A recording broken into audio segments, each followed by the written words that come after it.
तो हमने क्या किया पिछले वीडियो में, क्रिस्टल लैटाइस और यूनिट सेल क्या होते हैं। क्रिस्टल लैटाइस क्या था कि लैटाइस पॉइंट का रेगुलर अरेंजमेंट 3D स्ट्रक्चर में, तब जाके वो क्या बनाएंगे, क्रिस्टल लैटाइस। और क्रिस्टल लैटाइस जब बनते जाएंगे तो उससे क्या बनेगा, एक पूरा सॉलिड। ठीक है। और जो लैटाइस पॉइंट होते हैं वो सबसे स्मॉलेस्ट पोर्शन में कौन सा हिस्सा बनाएंगे, यूनिट सेल। यानी यूनिट सेल क्या होता है, यूनिट सेल का मतलब होता है कि क्रिस्टल लैटाइस में सबसे स्मॉलेस्ट पोर्शन जो बार बार रिपीट हो रहा है, ठीक है। यानी क्यूब जो भी हो सकता है, वो क्यूब हो सकता है, क्यूबॉइड हो सकता है, टेट्राक्लिनिक, टेट्राहेड्रल, मोनोक्लिनिक, हाँ, ऑर्थोरोम्बिक, ये सब आगे आएगा। तो ये सब क्या है बच्चे, यूनिट सेल हैं, यानी जो बार बार रिपीट हो रहे हैं। जैसे इस फिगर में आपको दिख रहा है कि इस फिगर में ये क्यूब बार बार रिपीट होगा, इसके ऊपर भी क्यूब, इसके पीछे भी क्यूब, इसके आगे भी क्यूब, इसके दाएं बाएं भी क्यूब। ये सब क्या है, यूनिट सेल हैं। और ये सब एक एक यूनिट सेल मिलकर क्या बनाएंगे, पूरा क्रिस्टल लैटाइस। और पूरा क्रिस्टल लैटाइस मिलकर क्या बनाएगा, एक पूरा बड़ा सा सॉलिड। ठीक है, ये हमने कर लिया था। अब यूनिट सेल को भी हमने अच्छे से डिफाइन किया था उनके पैरामीटर्स का हेल्प लेकर। तो जिसको हम कह रहे थे करेक्टरिस्टिक ऑफ यूनिट सेल, किससे मिलके बना हुआ है। तो इसमें 3 एज होंगी। एज को हमने क्या माना, ABC। इन तीनों एज के बीच में 3 एंगल होंगी। वो एंगल 90 डिग्री भी हो सकते हैं और 90 डिग्री नहीं भी हो सकते हैं। तो उनके बीच में जो भी एंगल होंगे वो क्या माना हमने, अल्फ़ा बीटा गामा। अल्फ़ा क्या था, अल्फ़ा था बी और सी के बीच में। बीटा क्या था, ए और सी के बीच में। ABC क्या है, ABC बॉन्ड लेंथ है, यानी एज लेंथ है। ठीक है। और अल्फ़ा बीटा गामा क्या है, बॉन्ड एंगल है, यानी एंगल्स हैं। तो इस प्रकार हमने इसको कर लिया। अब आ जाओ यूनिट सेल के types. Unit cell can be broadly divided into 2 categories. हम यूनिट सेल को भी डिवाइड कर सकते हैं 2 टाइप्स में। कौन कौन सी types, primitive unit cell and non primitive unit cell. आ जाओ इसको करते हैं। तो प्रिमिटिव यूनिट सेल क्या होती है इसको देखते हैं। जैसा कि मैंने आपको समझाया था कि जो यूनिट सेल होती हैं वो कैसी होती हैं, जो होने को कैसी भी हो सकती है, लेकिन हम इस टाइम किसका एग्जाम्पल लेंगे, इसमें क्या, हम पूरे चैप्टर नंबर 1 में हम एग्जाम्पल लेंगे किसका, क्यूब का ही लेंगे। तो आप इसको ऐसे सोचो कि यूनिट सेल की जब भी यूनिट सेल की बात हो तो आपको क्यूब समझना है। तो हमने एक क्यूब बना लिया। ये क्या है बच्चे, ये है यूनिट सेल। ठीक है। इसको मैंने इमेजिनरी लाइन से क्या किया, कंबाइन किया। क्यों बोला मैंने ये लाइन, ये मैंने बात क्यों बोली कि इमेजिनरी लाइन, क्यों, क्योंकि ये वैसे तो आपस में बिल्कुल चिपके होते हैं, लेकिन हम इनको थोड़ा सा गैप दिखाकर शो करते हैं ताकि हमें इनका फिगर अच्छे से समझ में आ जाए। तो ये बात ध्यान देना, ऐसी कोई लाइन्स होती नहीं है, बस हम डिनोट करने के लिए, समझने के लिए, आसानी के लिए इसको हम ऐसा रिप्रेजेंट करेंगे इमेजिनरी लाइन से। तो बच्चे मेरी बात सुनो, प्रिमिटिव और नॉन प्रिमिटिव में क्या फ़र्क है पहले मैं आपको समझाऊंगा अपने सेंटेंस में, फिर इसको हम रीड कर लेंगे एक बार। जब भी किसी यूनिट सेल पे लैटिस पॉइंट क्या था, लैटिस पॉइंट भी कहते हैं और कुछ लोग उसको लैटाइस पॉइंट भी कहते हैं। तो लैटाइस पॉइंट क्या था, लैटाइस पॉइंट था कोई भी एटम, कोई भी पार्टिकल्स, कोई भी आयंस हो सकता है, यानी पॉइंट, जिसको हम सर्कल, छोटे छोटे सर्कल से रिप्रेजेंट कर रहा था। ठीक है। ये सब क्या है, लैटाइस पॉइंट है। जब लैटाइस पॉइंट किसी भी यूनिट सेल के सिर्फ और सिर्फ उसके कॉर्नर्स पे हो, किस पे हो, उसके कॉर्नर्स यानी कोने पे हो। एक क्यूब में टोटल 12 कोने होते हैं, 8 कोने होते हैं, यानी 8 कॉर्नर्स होते हैं। तो जब उसके कॉर्नर्स पे हो तो 4 ऊपर 4 नीचे। आप अपने रूम में, जिस रूम में आप बैठे हो उसमें देखो टोटल 8 कॉर्नर्स हैं। तो टोटल 8 कॉर्नर्स, यानी सिर्फ और सिर्फ पार्टिकल्स सारे के सारे कॉर्नर्स पे हों, ना ही फेस पे हो, ना ही एज पे हो, ना ही उसके किस पे, ना ही उसके सरफेस पे हो, सिर्फ कहाँ पे हो, सिर्फ और सिर्फ कॉर्नर्स पे हो। जब पार्टिकल्स यानी जब भी लेटाइस पॉइंट कॉर्नर्स पे होंगे तो उसे क्या बोलेंगे, उसे बोलेंगे प्रिमिटिव यूनिट सेल। क्या बोलेंगे, प्रिमिटिव यूनिट सेल। अब सुनो, इसके साथ साथ आओ दूसरा काम भी कर लेते हैं। दूसरा क्या है? दूसरा है नॉन प्रिमिटिव यूनिट सेल। ये क्या होता है? तो मेरी बात सुनो, नॉन प्रिमिटिव यूनिट सेल आप तब बोलोगे जब पार्टिकल्स कॉर्नर्स पे तो होंगे ही होंगे, ये बात ध्यान देना, कॉर्नर्स पे तो होना ही होगा। ये मत सोचो कि कॉर्नर्स पे नहीं होगा, चाहे कोई भी सेल हो, चाहे प्रिमिटिव हो चाहे नॉन प्रिमिटिव हो, कॉर्नर्स पे तो सारे होंगे। तो कॉर्नर्स पे होने के साथ साथ कहीं और हो, कहीं और हो, वो कहाँ कहाँ हो सकता है? या तो फेस पे हो सकता है, या तो एज पे हो सकता है, या तो बॉडी सेंटर पे हो सकता है। बॉडी सेंटर मतलब बॉडी के बीच में, बिल्कुल बिल्कुल बीच में, आप अपने रूम में बिल्कुल बीच में जो पॉइंट है, ठीक है ना, स्पेस, वहाँ पे, यानी बात हो रही इसकी। तो इसकी जहाँ पे मैं ये लगा रहा हूँ, तो या तो फेस पे हो, या तो बॉडी पे हो, या तो एज पे हो। कहाँ, किसके अलावा? कॉर्नर्स के अलावा। उसे क्या बोलेंगे? Non primitive unit cell. पक्का समझे? ठीक है, फिर से कह रहा हूँ, प्रिमिटिव यूनिट सेल में सिर्फ और सिर्फ पार्टिकल्स कहाँ होंगे? सारे के सारे कॉर्नर्स पे। और नॉन प्रिमिटिव में कहाँ पे होंगे? कॉर्नर्स के अलावा उसके फेस पे हो सकते हैं, एज यानी लाइंस पे हो सकती हैं, या बॉडी सेंटर, बॉडी के बिल्कुल बीच में, यानी अपने रूम के बीच में। आप अपने रूम को देखो, मैं यहाँ पे बार बार रूम कह रहा हूँ, रूम का मीनिंग नहीं है कि रूम को हमें पढ़ना है, नहीं, बस रूम का एग्जाम्पल दे रहा हूँ, रूम का कोई चक्कर नहीं है इस चैप्टर से, बस रूम का एग्जाम्पल दे रहा हूँ कि आप अपने रूम को एक क्या मानो? यूनिट सेल मानो। तो उसमें बीच का बिल्कुल बिंदु, बिल्कुल बीच का बिंदु, वो क्या कहलाएगा? बॉडी सेंटर कहलाएगा। अब आ जाओ, पढ़ते हैं आगे। प्रिमिटिव यूनिट सेल क्या लिखा हुआ है? व्हेन कॉन्स्टिट्यूएंट पार्टिकल्स, यानी लेटाइस पॉइंट, ब्रैकेट में लिखा, ब्रैकेट में क्या लिखा हुआ है? Lattice point. एलपी में लिखा हूँ, एलपी का meaning lattice point. When constituent particles are present, P R means present. मैं अपने नोट्स में अपने तरीके से लिखता हूँ, इसको कोई डाउट तो मुझसे पूछ लिया करो। Are present only on the corners position of a unit cell, it is called as primitive unit cell. क्या आपको समझ में आ गया? ठीक है। It is also called as simple cubic cell. Very very important बात है ये। हम जब भी प्रिमिटिव यूनिट सेल का जिक्र करेंगे तो मैं इसको बार बार प्रिमिटिव ना बोलकर क्या बोलूँगा? एससीसी बोलूँगा। क्या बोलूँगा? एससीसी, यानी सिंपल क्यूबिक सेल। और एससीसी भी कहते हैं, एससीसी इसका शॉर्टकट है, लिख सकते हैं। ये मत सोचना कि मैं नोट्स में टाइम बचाने के लिए लिखा हूँ, नहीं, एससीसी इसको बोल सकते हैं, बिल्कुल एससीसी भी बोलते हैं। एससीसी का मीनिंग आपको फुल फॉर्म आना चाहिए। एससीसी का मीनिंग होता है सिंपल क्यूबिक सेल। क्या होता है सिंपल क्यूबिक सेल? हम प्रिमिटिव यूनिट सेल को ही सिंपल क्यूबिक सेल बोलते हैं। मीनिंग क्या है? मीनिंग ये है कि सिर्फ और सिर्फ कॉर्नर्स पे क्या होंगे? पार्टिकल्स होंगे, लेटाइस पॉइंट होंगे। पक्का गया? अब सुनो, अब आ जाओ नॉन प्रिमिटिव यूनिट सेल पे। इसमें क्या होता है? When a unit cell contain one or more constituent particles present at position other than corners, it is called as non primitive unit cell, also known as centered unit cell। यानी जब भी कोई unit cell corners के अलावा अपने अंदर कहीं और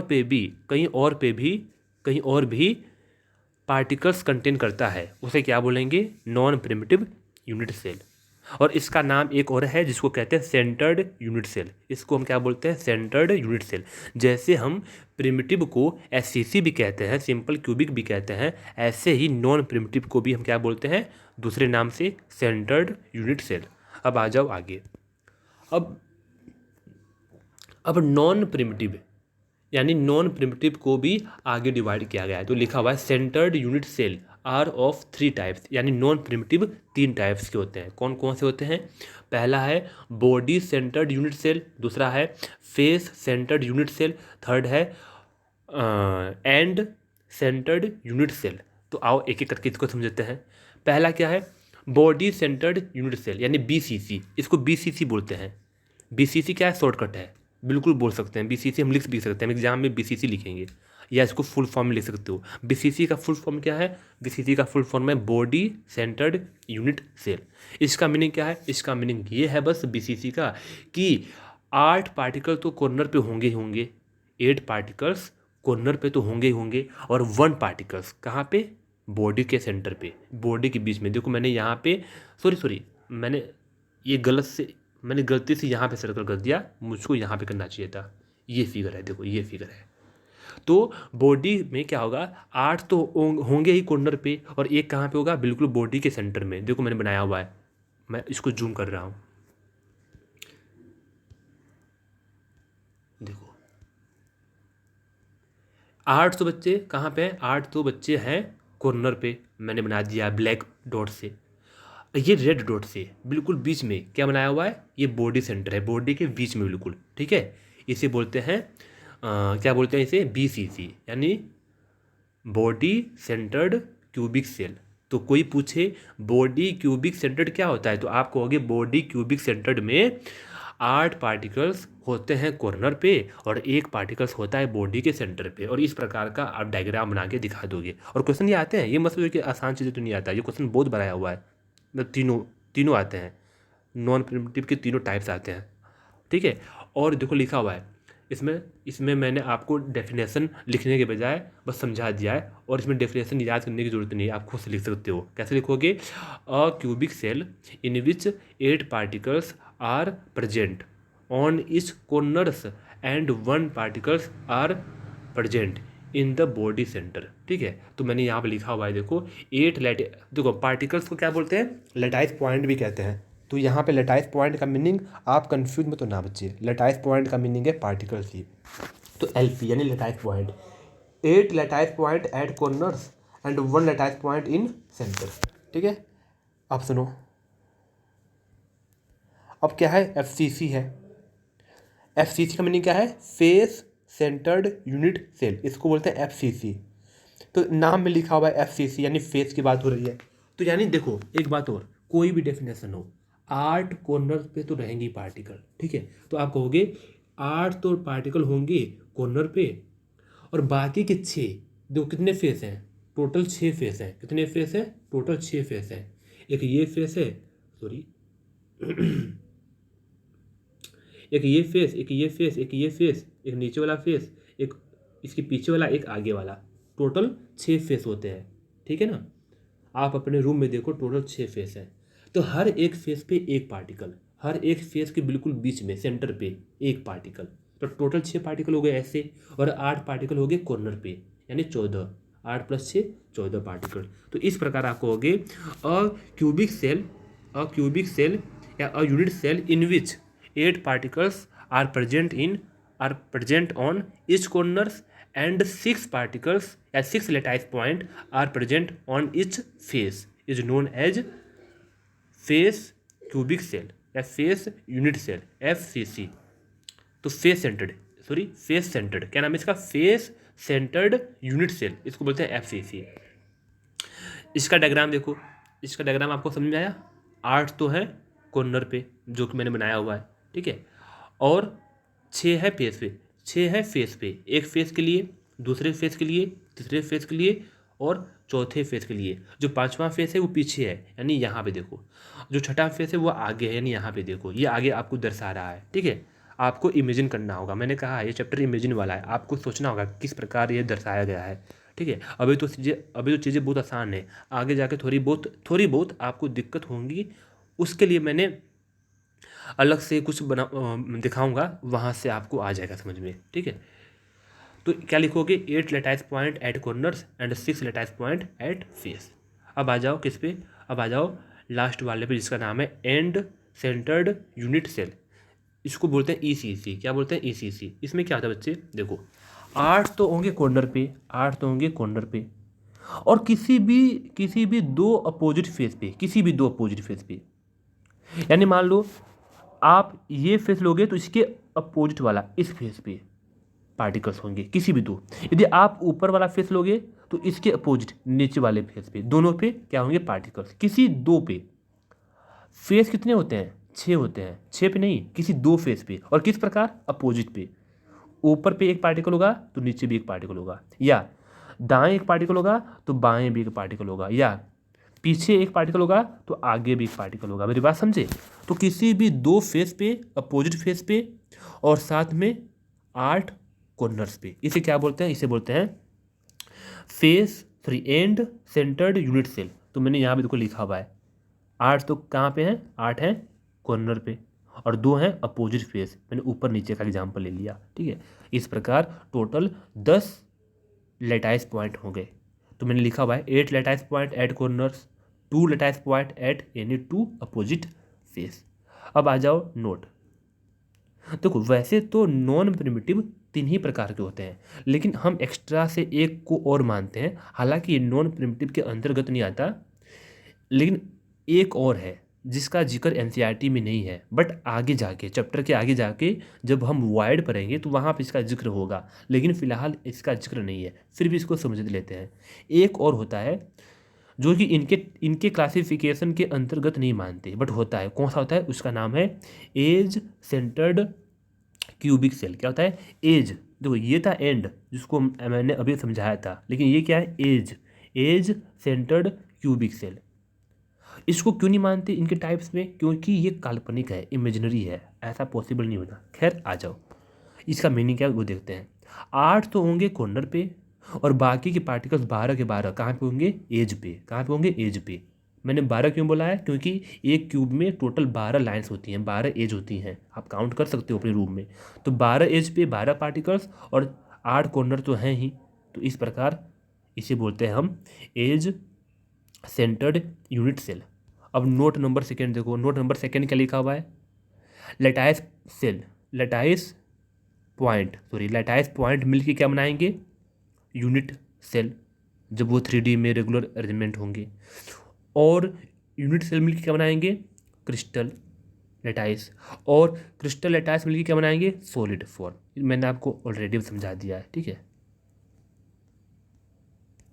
एक बात और बच्चे, हमने टोटल 7 प्रकार के